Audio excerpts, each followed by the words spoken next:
안녕하세요, 선생님. 안녕하세요. 네. 전 아카이브 활성화 사업을 위해서 오늘 최영화 선생님과 인터뷰를 진행하고자 합니다.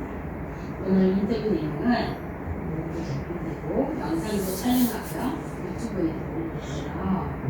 그래서 부천문화원에 적으세요, 선생님. 네. 시작할게요.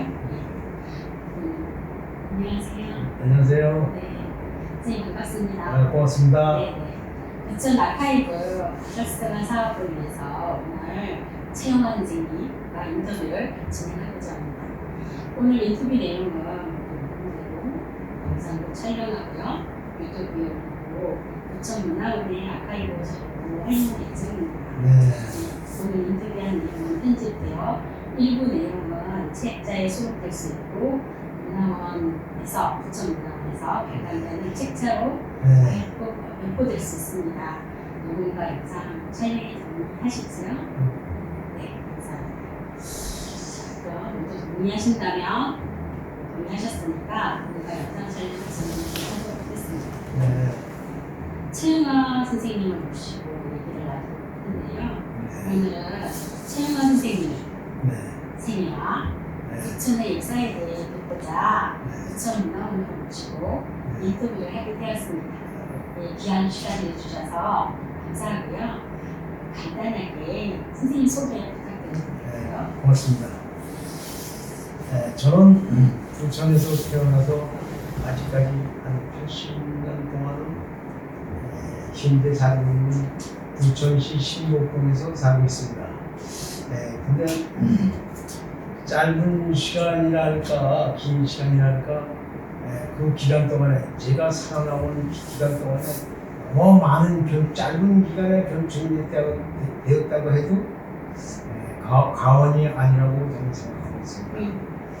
이제는 농경 시대에서 지금은 컴퓨터화 시대 또 현 시대에 너무 짧은 기간에 변화가 많았다는 것을 말씀드리고 싶습니다. 그렇죠. 선생님께서 1940년도 초반에 네. 부천 지금 현재는 신곡동 신곡리에서 네. 태어나고 지금 거의 80년 가까이 살아오셨다고 말씀해 주셨는데요. 네. 혹시 그러면 선생님 이전에 선생님의 아버님이나 할아버지 이렇게 언제부터 이렇게 부천에 정착하셨는지 네. 실례가 안 되는 아닙니다. 제가 지금 거주하고 있는 옛날에 초가집에 있었는데 그거를 철거를 재선을 했습니다. 그리고 제가 거기다가 새로 집을 질 적에 그 철거할 당시에 그 옛날 9억에 상당한데 그 날짜를 보니까 도저히 보이질 않았습니다. 큰 거주죠. 네. 보이지가 않아서 아무리 보려고 노력을 해도 너무 오래돼서 못 봤는데 제가 할아버님한테 알기로는 제 조상이 약 한 300년을 부천 현재 살고 있는 신궁 예전에는 신궁리지요. 신궁리에서 거주했다고 전해 내려오고 알고 있습니다.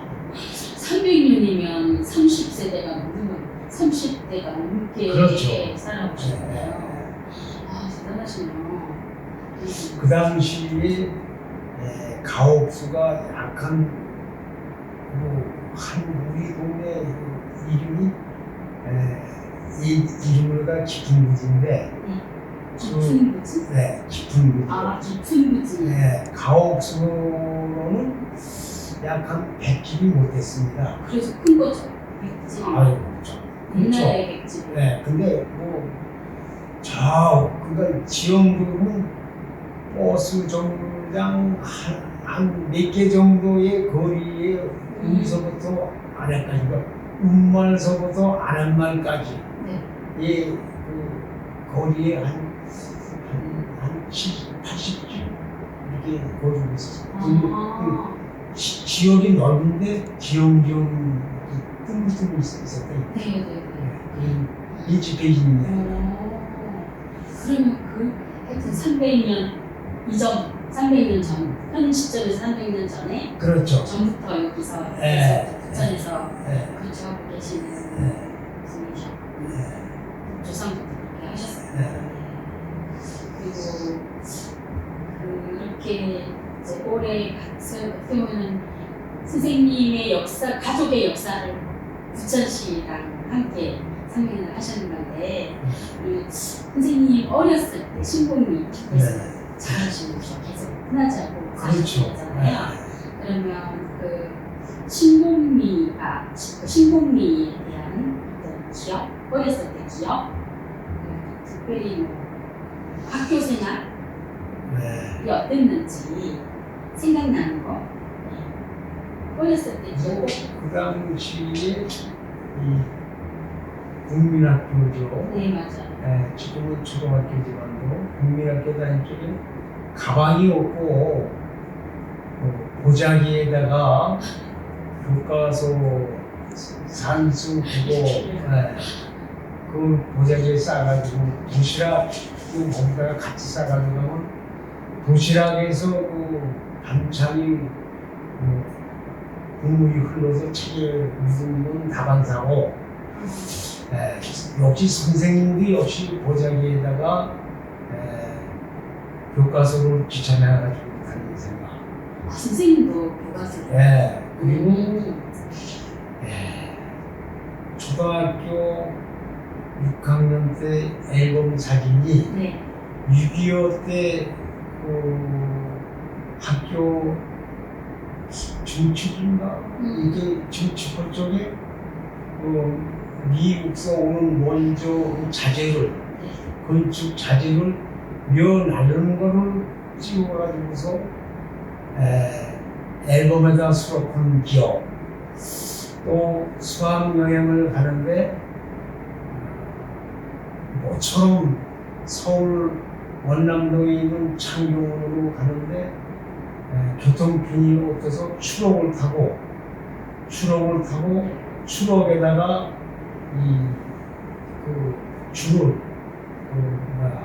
큰 줄을 매 가지고서 그걸 붙잡고 타고 앨범에도 이 수록되어 있습니다. 오, 네. 앨범이 있으세요? 앨범이 집에 있는데 그 트럭이 오픈되어 있는 트럭. 그렇죠. 진실은 화물차에 뭐 초등학생들이 사고하고 다칠까 봐서 이렇게 묶고 붙잡고서 가는 기억.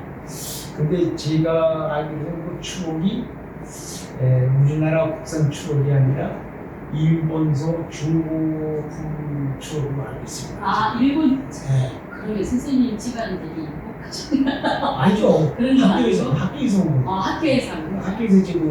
그걸 타고 다 전체가 다.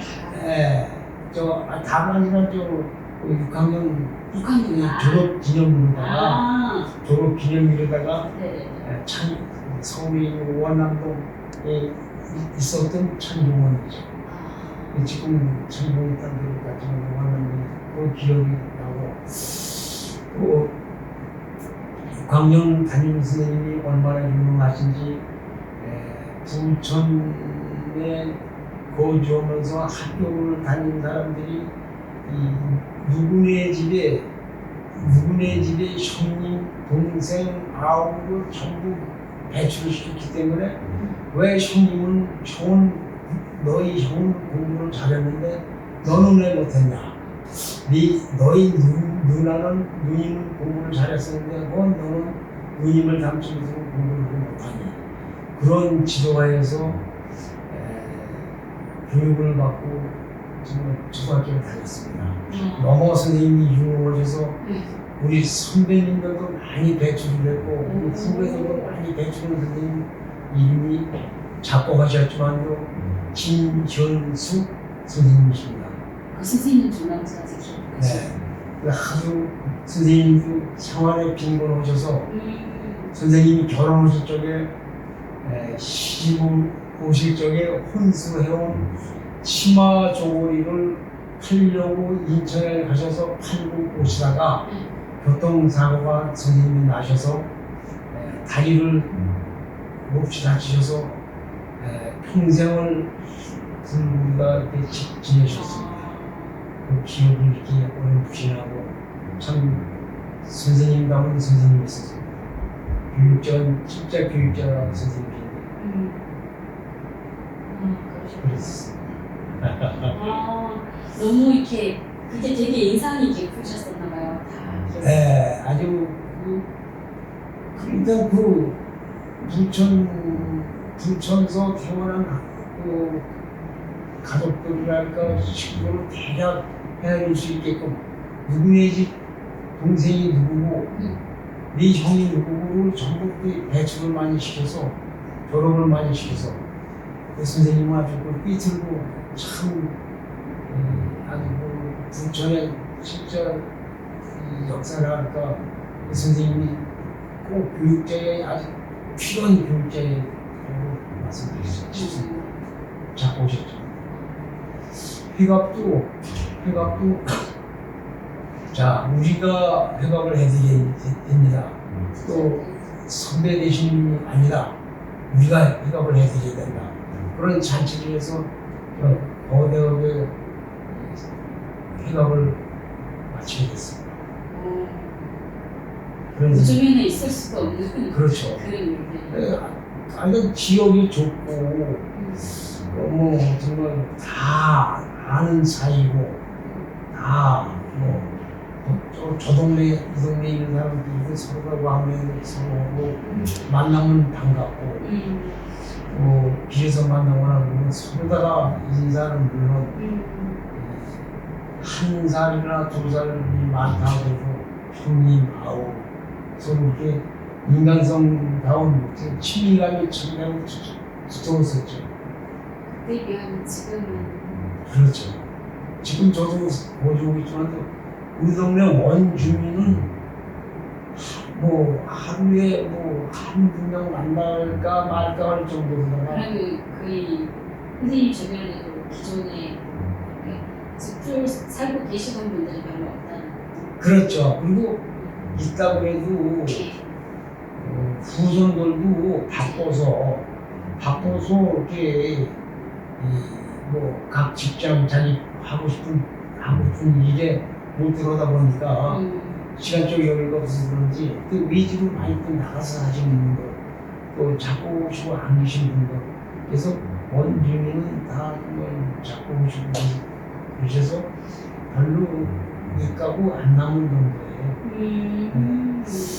2년에 2년에 한 번씩 옛날에는 매년 도당 제리하다가 마을 안정을 위해서 하던 일을 2년에 한 번씩 하다가 금년으로다가 아주 중계를 했습니다.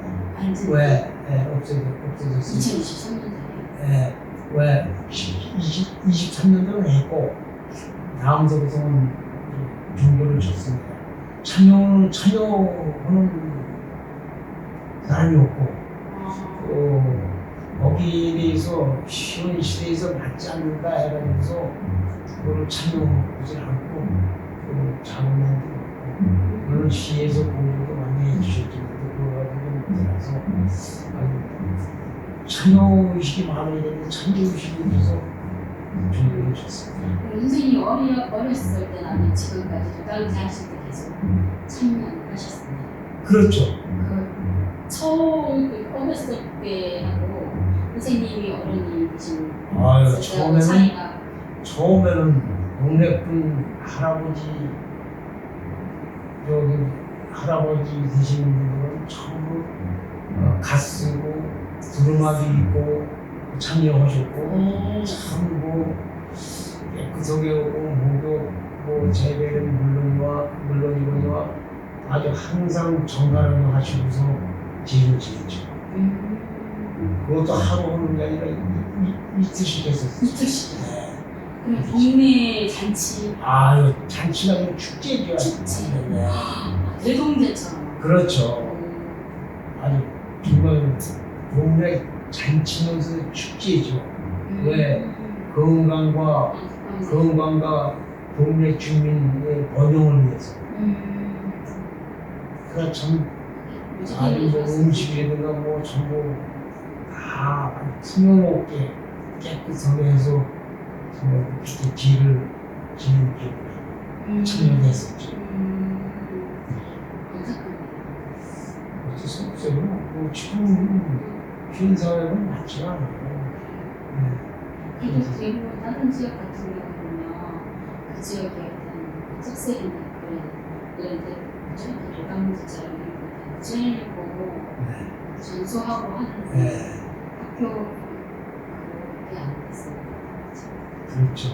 지금 저도 어딘가 모르게 개인으로서 본인의 한 사람으로서 좀 안타깝고 아쉬운 점이 없지 있습니다.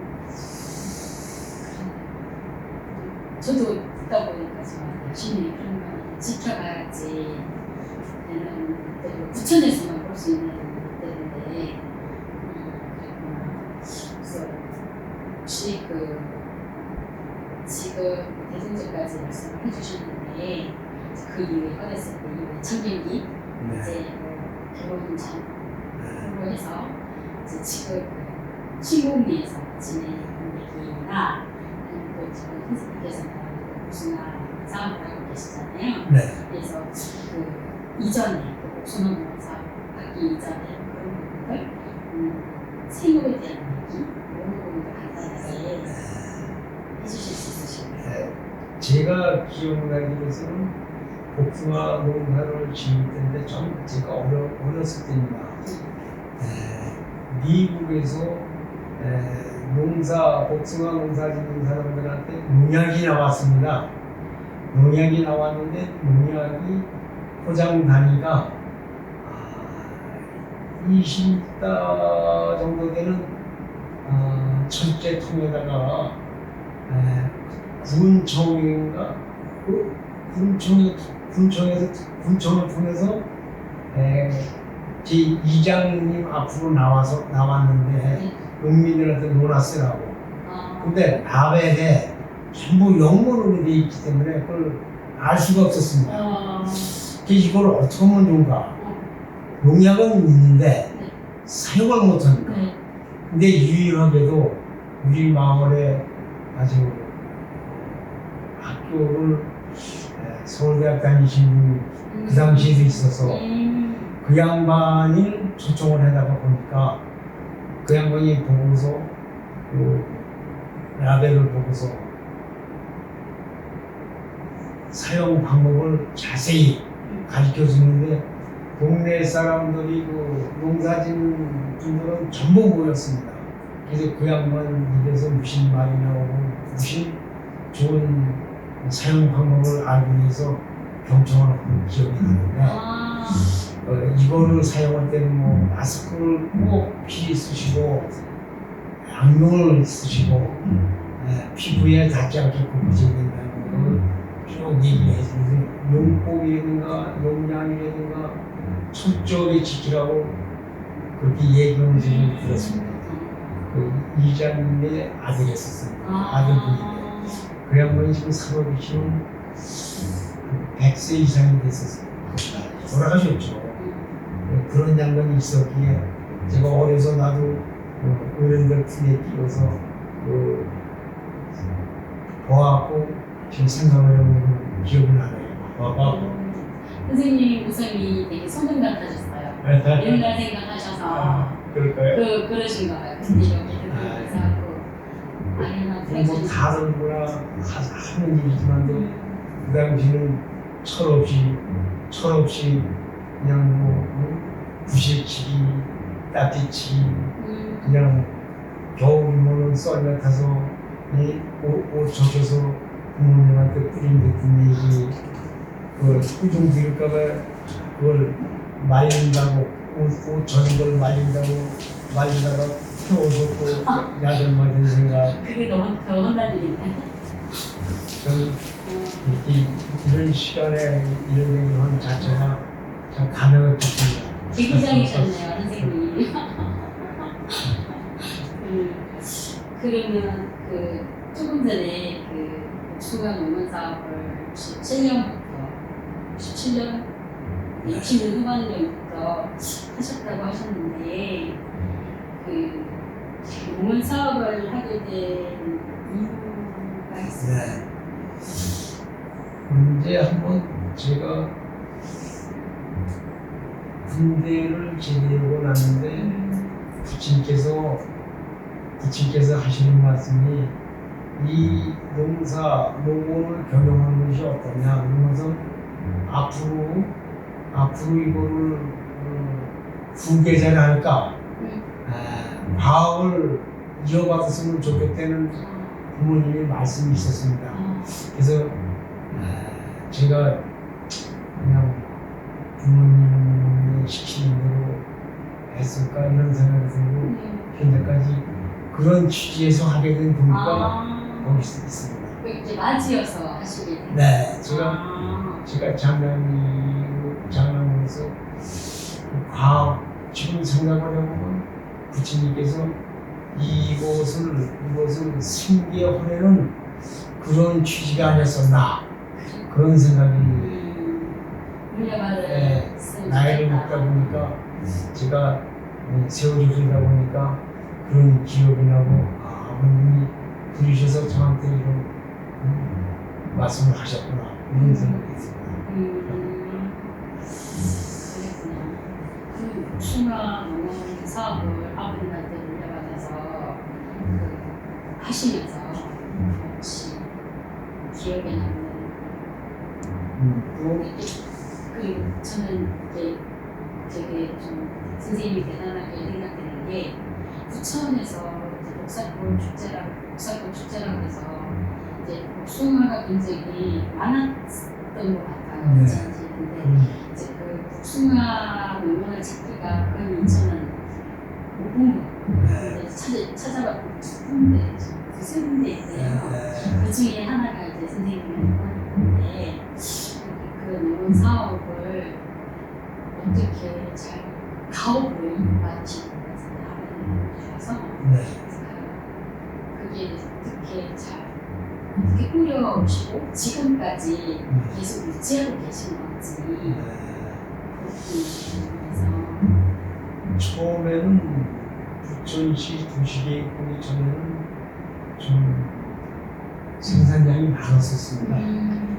그래서 제가 생산량이 많을 때 아버님 밑에서 소비를 다 못해서 인천, 서울 두 군데, 동대문 시장, 청강원 시장 두 군데 오고 인천 한 군데 이렇게 해서 나무 상자에다가 한 상자에 100개에서부터 한 상자에 100개에서부터 130개 나무 상자에다가 해가지고 A라는지 B라는지 C라는지 다 플러스해서 한 추록을 맨날 한 추록 이상씩을 맨날 서울 또 혹은 인천은 동양물산이고 서울은 무림상이고 또 서울에 있는 강화산이고 기억이 납니다. 그 산에다가 많이 가서 입찰을 가서 팔았죠. 근데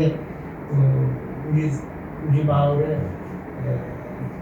윤동원 장관이 한 사람이 지금 말씀드린 A라는 사람에 B라는 사람 출장을 해야 해서 가져가서 입찰나서 그 돈을 송금을 하는 맨날 현금을 가져와서 각 집에서 전달을 해요. 색다르네요. 그러면 그 돈을 팔고 그 돈을 가지고 다시 와서 지금은 뭐 전부 기재 입증이나 송금하지만 그 당시는 그랬었고 그리고 서울 인천 계신 분들이 송사의 국수를 먹으러 많이들 오셨죠. 그게 지금으로는 큰 관광지인데 이렇다 할 만한 무슨 볼거리는 없지만도 나무에서 직접 딴대는 거, 복숭아를 딴대는 거, 또 복숭아가 이렇게 열렸구나 그러든가 연인들이 많이 왔었죠. 와서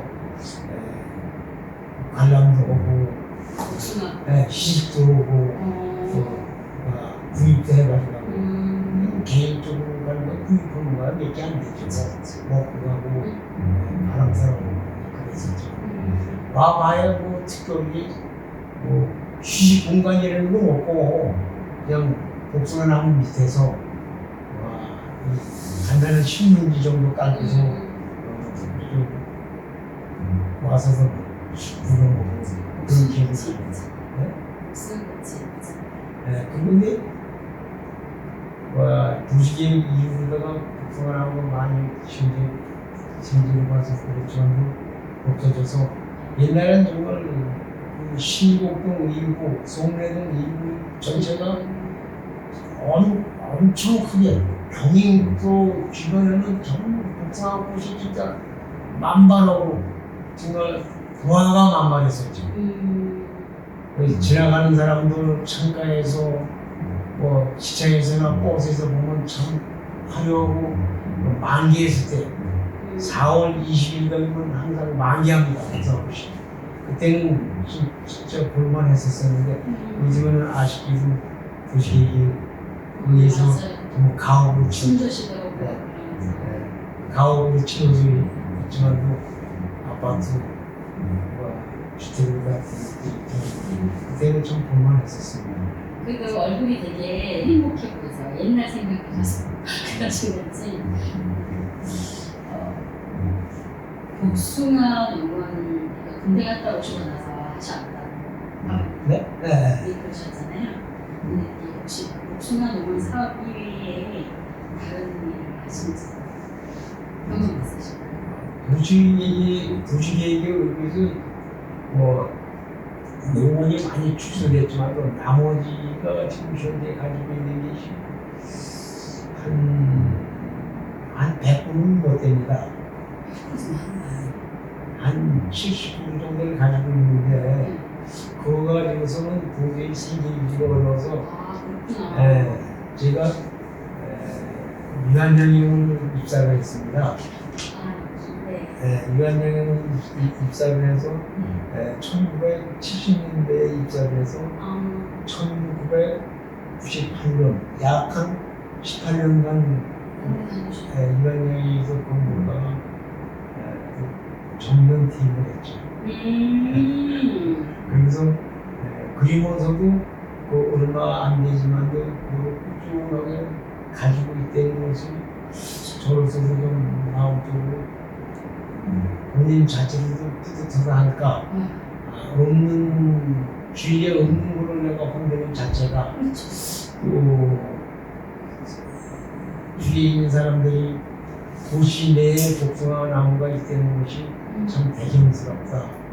꾸준히 유지해 나갔으면 좋겠다. 이런 분들이 많기에 그런 자부심으로 가지고 운동을 시켰습니다.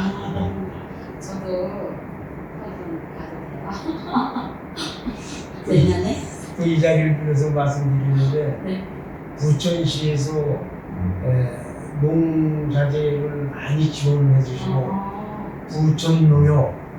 부천농협에서도 지원을 많이 해주셔서 그 일환에다가 제가 경영하는데 얼마 소규모지만도 농사 짓는데 도움이 많이 되고 이 자리를 빌어서 고맙다는 말씀을 다시 한번 드리겠습니다.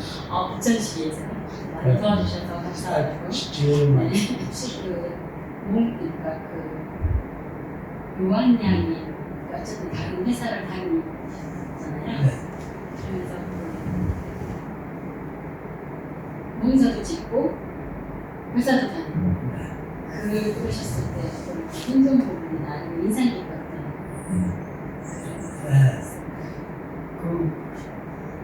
한철이 한 복숭아 수확 할 때 회사 동료들을 하고 초청을 해서 같이 복숭아 먹던 생각 그 친구들이랄까 동료들이 매우 기껍게 생각되는 어. 또 제가 하절기에는 퇴근을 좀 일찍 해요. 5시 30분이면 뒤에서 퇴근 시간인데 집에 와서 일조가 있기 때문에 약 한 1시간 내지 한 2시간 정도는 일을 기다려 있고 퇴근하셨어요. 네, 제일 아쉬운 거는 애경사에 참석해달라고 청첩장이 온다든가 또 안갈 짝이 또 초청장이 왔으면 그 자리에 가야 될 텐데 그런 주로 결혼식 같은 거는 일요일날 많이 하잖아요. 그렇죠. 일요일날은 농장에서 무슨 해야 되는 그런 계획이 어긋날 적이에요. 그 아쉬움. 그래서 아침에도 좀 남편이 좀 일찍 일어나서 가서 돌보다가 출근하고 저녁에도 퇴근하고 와서도 좀 돌보고 그런 좀 아쉬운 점이 없잖아 있었는데 근데 현재까지 지금 가지고 있는 그 자체가 좀 좋습니다. 선생님의 그 성실함에 그게 두 개가 다 같이 연결될 수 있었던 것 같아요. 아침 일찍 일어나서 회사를 보시고 그렇죠. 보통 요즘 완전히 없다는 것 같은데 그런 계기는 제가 봐도 우리 부모님한테 배운 것 같습니다. 부모님이나 조부님께서 항상 부지런하시고 성심성의껏 살아라. 또 일찍 일하는 새가 모두를 하나 더 먹는다 이런 식으로다가 항상 부지런해라. 잠 잘 때는 농공들이 한참 바쁠 때 실전에는 조금만 자라. 항상 그런 말씀. 그리고 겨울에도 내년 봄을 대비해서 미리미리 준비를 쌓아놓은 준비해놓는 것이 1년 농사 짓는 데는 얼마나 유익하게 농사를 지을 수 있다는 것을 깨우쳐라 알아라. 준비를 미리미리 해라. 그런 거는 마치 아버님이나 부모님이 많이 그렇게 들었기 때문에 그렇지 않았나 그런 생각이 듭니다. 선생님의 그 말씀하시는 거나 풍채에서 그게 느껴져요. 성실한 마음 그럴까요? 네, 선생님 되게 열심히 살아오시고 그리고 선생님의 삶에 되게 만족, 내가 자신감이 이렇게 열심히 살았어 라는 그런 게 좀 느껴지는 것 같아요. 그 대식구 아침 밥을 먹을 때 할아버지가 너 왜 그렇게 했느냐 그것이 쉬운 사회에서는 앞산머리를 얘기하죠. 그 직원이랄까 그 단체의 회의를 진짜 아주 회의 아닌 회의인데 참 그것이 그렇게 하는 게 아니다. 이렇게 해라 저렇게 해라 그건 못 쓴다. 그 교육이 참 대단한 거라고 좀 느꼈고 현재로서는 맞지 않는 얘기였지만도 어른들이 식구들이 다 모이는 건 식사할 자리 그 시간만큼은 참 대단한 시간보다 생각되고 그 교훈을 많이 받은 것 같습니다. 그러시. 요즘 젊은이들 선생님 모시고 얘기를 많이 들려주면 좋을 것 같다는 생각이 문득 드네요. 부천에 대한 선생님께서는 부천에 대한 이야기를 좀 많이 남다르실 것 같은데요. 혹시 선생님이 살아오신 어떤 시절 중에 부천 지역에 대한 아니면 어렸을 때부터 지금까지 부천이 어떻게 변해왔고 그게 어떻게 변해왔는지 좀 기억나는 게 있으시면 부천 지역에 대한 얘기, 신곡동 얘기도 괜찮아요. 저희 집이 아니라 부천의 성부산 정상에 올라가서 부천시가지를 내려가고 있고는 옛날에는 참 방금 말씀드렸지만도 복숭아꽃이 만발하고 피었었는데 그때는 참 이 집들이 드문드문 있고 부천역을 중심으로 해서 가구수 집이 있었지만도 그러니까 지금은 산에 올라가면 그 높은 빌딩, 아파트,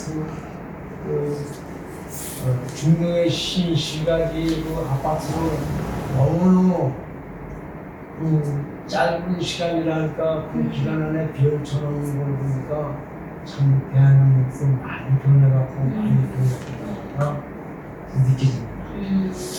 지금 산에 가보면 참 잘 돼 있고 둘레길도 잘 돼 있지만 뭐 야간에도 산에 올라가서 그 조명이 밝고 그래서 참 산책으로도 좋지만 뭐 예전에야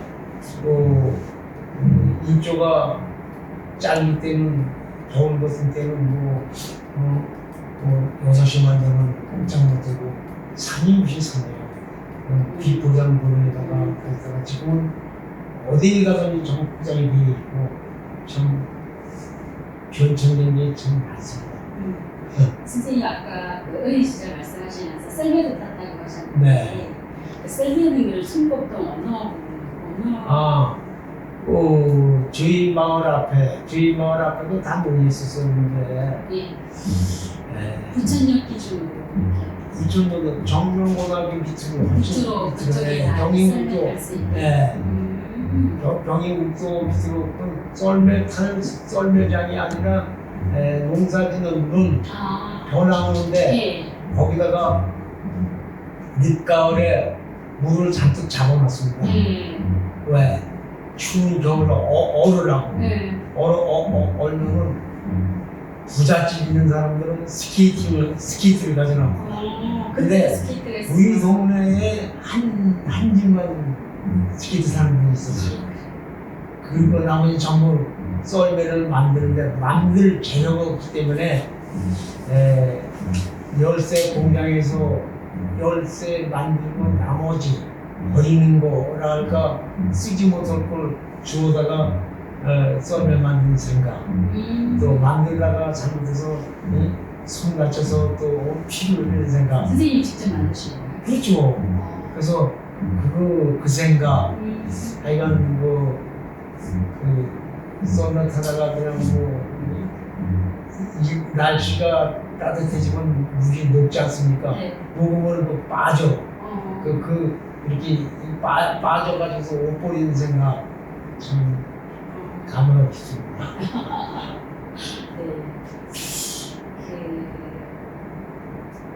혹시 지금까지 선생님께서 살아오신 부천 지역에 살아오시면서 선생님의 느낀 점, 수고에 이런 것들을 말씀을 해주셨는데 혹시 또 한 가지만 더 하실 수 있어요? 이거는 내가 꼭 얘기하고 싶어요. 지금 이제 부천시에서 복숭아 꽃 축제를 하고 있는데 복숭아 꽃 축제는 복숭아꽃 아니 복숭아 시식을 있잖아요. 여름에 복숭아꽃 축제 말고 또 있어요? 복숭아 축제 있습니다. 복숭아 축제. 복숭아 축제. 복숭아 축제를 활성화하기 위해서 복숭아 나무를 더 많이 육성을 해야 되는데 자리가 없다고 자리가 없어서 지금 고심들을 하고 계신데 저희 집 옆으로다가 임야가 있는데 그 임야를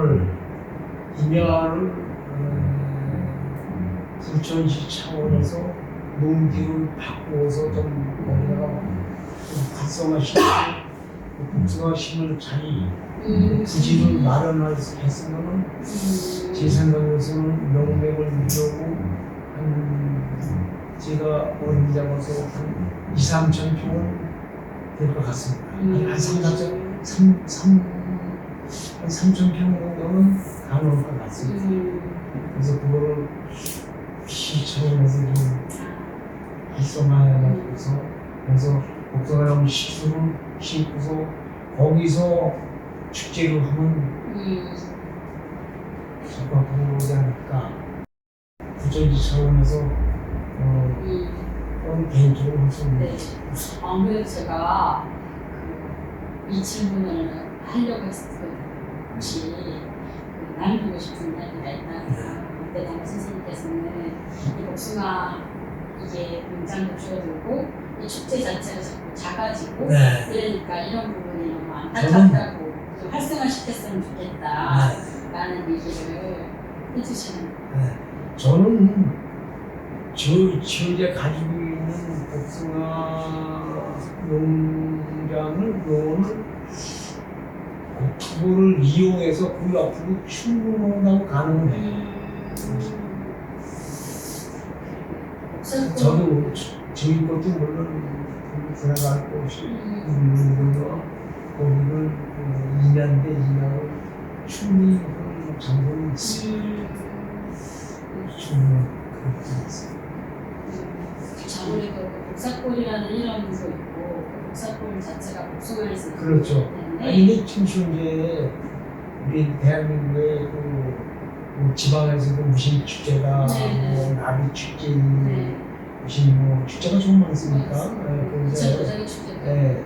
부천에 쭉 흘러내려온 축제를 활성화하려면 이어나가야 되는데 부지가 없다, 무슨 뭐 자꾸 그렇게만 얘기했지 않나 그런 걸 찾아야 되지 않나 이런 생각이 들어서 말씀드리고 싶습니다. 근데 지금 제가 준비한 이제 마무리가 됐는데요. 혹시 제가 추가 질문 몇 가지만 할게요. 일단 소사복숭아 생김새나 맛의 맛 혹은 품종 이런 거에 대해서 정확하게 알고 계신 게 있으시면 말씀 좀 부탁드리겠습니다.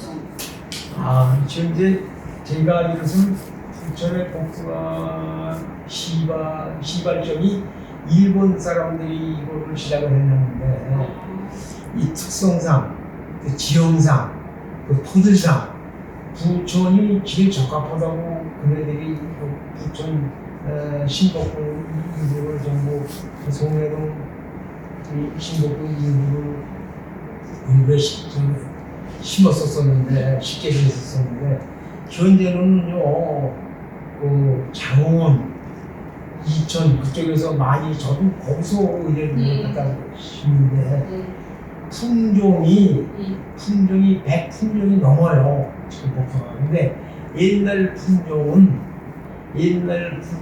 보구력이랄까 보구력이 단단하지 못해서 물렁물렁해서 수성력이랄까 그 유통 과정에서 파손된 것도 있고 복숭아가 상실되는데 현재는 그렇지 않아요. 딱딱하고 수성력도 좋고 맛도 아삭아삭하고 그런데 뭐 개인마다 다 다르지만도 나는 그 물렁물렁하고 식감이 좀 이렇게 부드러운 걸 좋아하는 사람입니다 하면은 현재는 젊은 층에서는 딱딱한 것도 좋아하고 신 맛을 먹지 않냐 그런 분들이 많은데 제가 봐서 현재에서는 식감이 좋은 딱딱한 거 찾는 게 약 한 60% 이상이 되잖아요.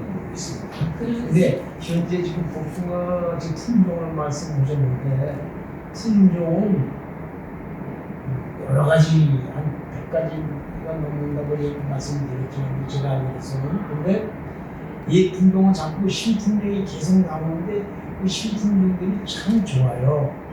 소사복숭아의 품종에 대해서 다시 좀 말씀 부탁드립니다. 예전에는 품종이 소아백도 또 소창 소아백도 소창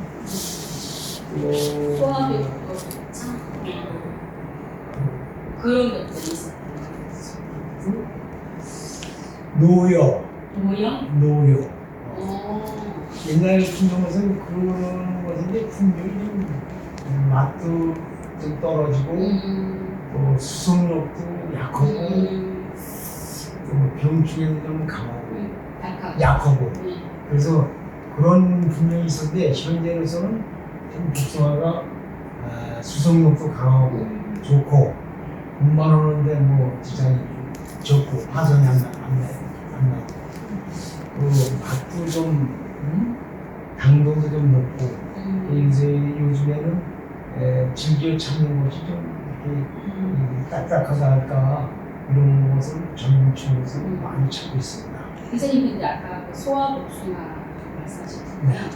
그게 크게 요즘 복숭아하고 모양이 다른가요? 모양은 비슷한데 세밀하게 보면 조금 차이는 있죠.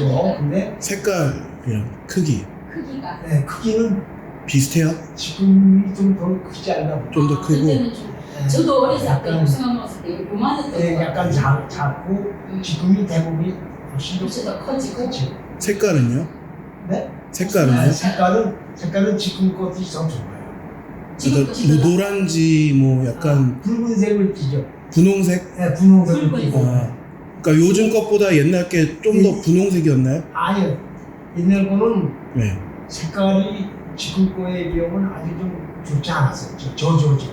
지금 이게 더 좋죠. 아까 하얀색이 더 강하고 분홍색이긴 한데 지금 것처럼 선명하지 않은 분홍색. 네. 근데 요새 복숭아 보면 노란색도 있잖아요. 네. 노란색은 아니고요. 노란 것도 있고 품종과 다른데 네. 주로 많이 보면 지금 분홍색, 네. 분홍색이고 또 복숭아 종류가 많다고 말씀드렸지만 또 털없는 복숭아도 있거든요. 네. 그런 것도 있고 또 봉지를 씌우지 않는 복숭아도 있어요. 조기에 따른 거.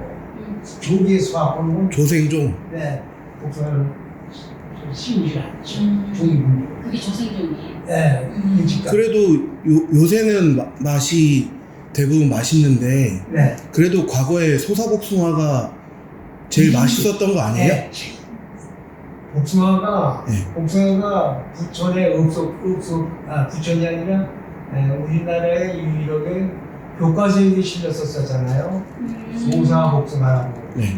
대구에 사과 있듯이. 네. 그랬는데 이제는 생산량이 부천이랄까 소사에만 있었기 때문에 주로 여기서 상당히 많이 됐기 때문에 이미 난 것 같고 그 전보다 소사 복숭아는 옛날에는 복숭아 자체가 물렁물렁하고 그래서 이 껍질을 막 벗겨서 먹어서 소사 스밀도라고 얘기도 많이 했었어요. 스밀도. 네. 그래서 이름이 붙여진 것 같은데 그러면 물렁물렁한 질감이에요? 그 스밀도라고 얘기를 해요. 그 수밀도가 그냥 익어서 물렁물렁해진다는 얘기가 그렇죠. 그 종에 상관없이 그렇죠. 익으면 물렁물렁하니까 그렇게 되는 거군요. 분명히 그랬었어요. 그리고 혹시 뭐 복숭아 통조림 같은 거는 통조림은 부천에 지금 소사동에 공장이 있었었는데 미국인이 와서 기술자는 미국인이 오는 걸로 알고 있는데 그 복숭아는 익기 전에 생산해서 가져가서 가공호 쪽에 익기 전에 따라서 가져가야만이 가공하기 때문에 물론 납품도 한 적이 있었어요. 그래서 좀 단단했구나. 그래서 단단해야만이 그 통조림 만드는 공정에 필요한 게 단단하기 때문에 단단한 거는 거기서 오고 그게 적합하다고 그래서 단단한 건 많이 덜 익은 거죠. 얘기죠. 복숭아 유통은 주로 어디로 하셨어요? 아까 말씀드린 녹음증에 깡시장? 아니요, 깡시장이 서울, 인천. 광화 두 군데고 인천에 한 군데 주로 불러 많이 들어갔죠. 그리고 한 가지만 더 여쭤볼게. 그 복숭아가 부천 지역에 심어지기 시작한 게 아까 지형이나 그런 것 때문에 심어졌다고 하셨잖아요. 어떤 특징 때문에 그런 글쎄요, 걸까요? 그거는 자세한 것은 모르지만도 유래가 복숭아는 대한민국 사람이 심은 게 아니고 일본 시대 때에서부터 여기다 심었었는데 지형적으로나 토지를 쳐먹다가 맞아서 심은 걸로 알고 있다. 그 토질이 어떤 토질인지는 사질토, 사질토, 물 빠짐이 좋고 물이 잘 빠지는 토질. 그리고 복숭아 과원은 평지보다도 약간 경사진대가 유익하고 좋다는 사실. 아 그래서 네. 여기 신곡동이 딱 좋은 거네요? 그렇죠. 물 빠짐이 좋아요. 네, 네. 이 평야라든가 이건 과일나무는 물 빠짐이 좋아야 된다는 걸 제가 알고 있습니다. 좋아요. 대부분 그게 약간 이제 산비탈 네. 쪽으로 해서 그렇게 네, 심어져요. 너무 이렇게 가파른 데 말고 약간 경사져서 주로 태양을 많이 받아야 되고 물 빠짐이 좋아야 돼요. 그러면 여기 성주산 일대가 적합하죠. 복숭아가 많고 다른 데는 별로 안 심었어요? 아, 그러면? 송내도 심고 저 소사동도 심었었죠. 아 소사동도? 소사동. 송내. 아 소사동. 송내동 소사동이 아마 북사골의 원고지라고 해도 과언이 아닐 겁니다. 네. 네. 그리고 한 가지 더 여쭤볼 게 혹시 복숭아 외에 부천을 대표할 만한 특산물이나 음식 같은 건 없을까요? 음식은 포도도 많지는 않은데 포도도 좀 있었어요. 그때 포도 품종이나 생긴 건 어떻게 뭐, 생겼었을까요? 이 포도는 캠벨이라고. 캠벨, 네, 까만 거. 네. 아, 그걸만 지금 뭐 신품종으로 지금 샤인머스켓. 네. 파랗고 뭐 네. 무슨 옷도 있고 그런데 옛날에 좀 그 흑색 검은 네, 까만 거. 네, 까만 거. 아, 그거는 저기 중동 쪽인가요? 아니요, 그렇죠. 많지는 않지만도 네. 중동 쪽에 좀 있었었고, 그리고 송내동 일부에 좀 많지는 않지만 있었었어요. 오이 같은 거는 많이 재배 안 하고. 없었어요. 다른 건 혹시 없으세요? 없었어요. 뭐 아니면 음식 같은 거 중에 어렸을 때 많이 드신 음식. 솔직하니까 음식은요, 그간의 이 음식점 정말 집에서 다 했죠. 외식한다는 자체가 정말 제가 생각하는 얼마 되지 않은 걸로 저도 기억이 네, 집에서 어머님이 해주시더라고요. 그렇죠. 된장찌개에다가 네. 고추장 담고 된장 담고 다 먹고 잘했지. 어머니들이 서로 주문을 부르고 저기 밭에서 나는 야채 뭐 시금치라든가 쑥갓이라든가 상추 이것 뜯어서 직선에서 내주시고 그게 그리고 연탄이 뭐예요? 불때 갖고 전부 했잖아요. 불때 가지고 그 옛날 어머니들 참 고생 아침에 부엌에 들어가면 밤 11시나 10시에 나오시고 왜? 그 이분들 밥 해주느라고 또 아침 먹어야죠. 또 10시 되면 세찬 먹어야지. 점심 먹어야지. 점심 먹고 오후 3시 되면 또 세찬 저녁 하루 5끼 음식을 만드는데 현재 지금은 시장 가서 시장방에 들어가서 사 먹으니까 밭에 가서 감자 캐고 고추 따고 무배추 상추 따고 그거 따서 씻어서 음식을 만들려니 참 너무한 고생을 많이 하셨지. 그리고 저기 유한양행 네. 입사가 70년대라고 하셨나요? 네. 그러면 부천에 유한양행을 다니신 건 아니세요? 부천에서 조금 다녔었어요. 아 부천에서도 다니시다가 부천 유한양행 소사공장을 좀 다니셨던 네. 거예요? 그러다가 이제 대방동으로 그렇죠. 넘어갔을 때 거기 또 다니시고. 네. 네. 그 혹시 부천 소사공장 이야기 좀 간단하게 해주실 수 있으실까요? 소사공장. 네. 그전에는 부천의 유일하게 유한양행이 제일 큰 공장으로 알고 있습니다. 네. 근데 그 당시 이 수작업, 손구하는 작업이 많아서 이 처녀들이 주로 많이 다녔는데 거기 들어가는 처녀들은 현대 보면 아주 에이티로 멋쟁이 아가씨들이 많았죠. 그리고 유한양행에 대해서 말씀드리면 그 당시에는 상여공이라는 게 없었습니다. 다른 회사들은. 그러나 유한양행은 600%라는 보너스는 기본적으로 아주 규정되어 있고 해마다 실시하는 게 유한양행이에요. 그리고 급여, 봉급날이 25일인데 25일이 일요일이다. 또 토요일이다. 저한테 소개해줍니다. 금요일날 준비되고 유한양행 공급을 타면은 이 부천역에 중국집이라든가 큰 음식점에 그 외상 술들 좋아하는 양반들은 외상으로 먹고서 봉급날 갖다 주면 그 주인이 음식점 주인이 기에 탄다고 그랬었어요. 지금은 조금 더 낸다고 그러겠지. 그 정도로다가 유한양이 힘이 있었었죠. 그리고 또 사장이랄까 경영진에서 이익이 많이 났다. 금년 매출액이 이익이 많이 났다고 그러면 100% 더 추가 600, 700 제가 700%까지 받아본 적도 있었고 그 대통령님한테 표창장을 받는데다가 비서에 즐겁고 번영된 일이 있으면은 사장 대신 경영진에서 사원들한테 이렇게 배려를 할까 보답하는 게 대단했었죠. 그리고 10년 건속한 사람들한테는 주식을 놀아주고 20년 된 사람들도 주식을 또 놀아주고 그래서 그 돈은 액면가 그대로 현재 액면가가 아니라 기존에 있던 액면가고 그 돈을 20년 내는 게 아니라 매월 상여금 받을 때서 조금씩 재나가는 거.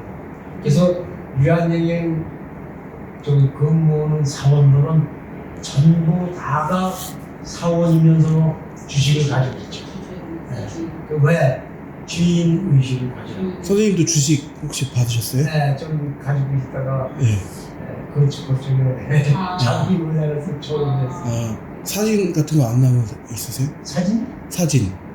주식 사진. 증권? 예. 그건 없죠. 네. 그리고 마지막으로 부천시가 73년에 시로 승격이 되잖아요. 네? 73년에 네. 부천군에서 부천시가 되잖아요. 네. 부천시 승격 과정에 대해서 알고 계신 게 혹시 있으실까요? 글쎄, 그건 잘 모르겠네요. 기각해서. 그러면 부천시로 바뀌고 난 다음에 달라진 점에 대해서 달라진 점은 많죠. 예, 그거 좀 말씀 좀 부탁드립니다.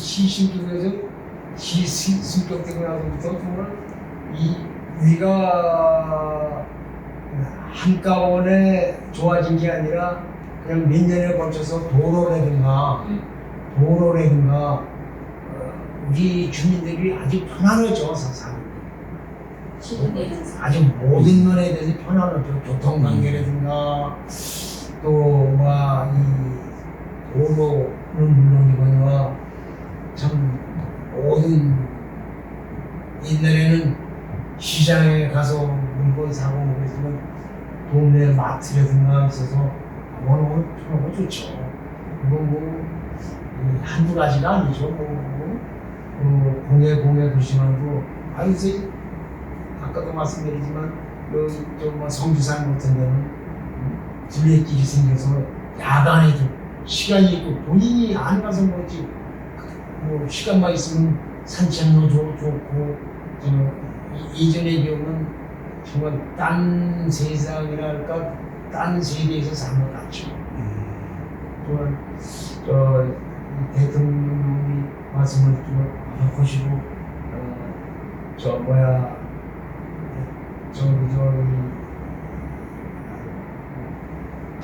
박정희 대통령이 정말 잘 살아보세요. 우리도 잘 살아보세요. 그게 딱 맞고 일치되는 얘기라고 저는 진짜 싫어합니다. 잘 살아보세요. 옛날에는요 아침 인사가 진짜 잘했어요. 그게 인사다 이거예요. 왜? 그만큼 식생활이 어렵고 살아나가는 데서 힘이 들고 이 의주서부터 의식주가 진짜 지금 시원치는 의식주를 잘 인식을 못해. 제가 봤을 때. 네. 이제 마지막으로 후손들한테 후손들한테 한마디 부탁드리고 인터뷰 마치도록 하겠습니다.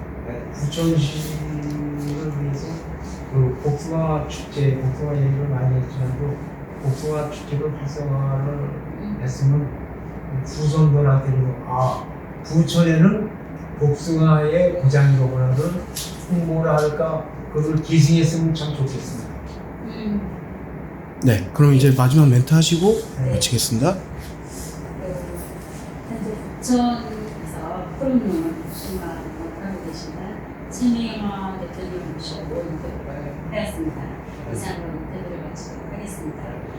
인터뷰 내용은 책자에 발췌되어 실릴 수 있고 편집을 통해 실릴 수도 있습니다. 또한 인터뷰 영상과 오직 파일은 유튜브에 올라가 QR코드로 제작될 예정입니다.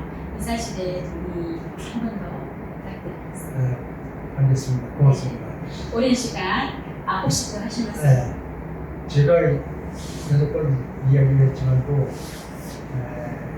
부천 발전을 위해서 참고가 됐으면 참 좋겠습니다. 네. 지금 거의 300년 가까이 부천에서 살고 계시는 그 이전 세대 조상부터 해서 300년 가까이 쭉 살고 계시는 최명학 선생님을 모시고 인터뷰를 진행했습니다. 이상으로 인터뷰를 마치도록 하겠습니다. 응해 주셔서 감사합니다, 선생님. 고맙습니다. 감사합니다.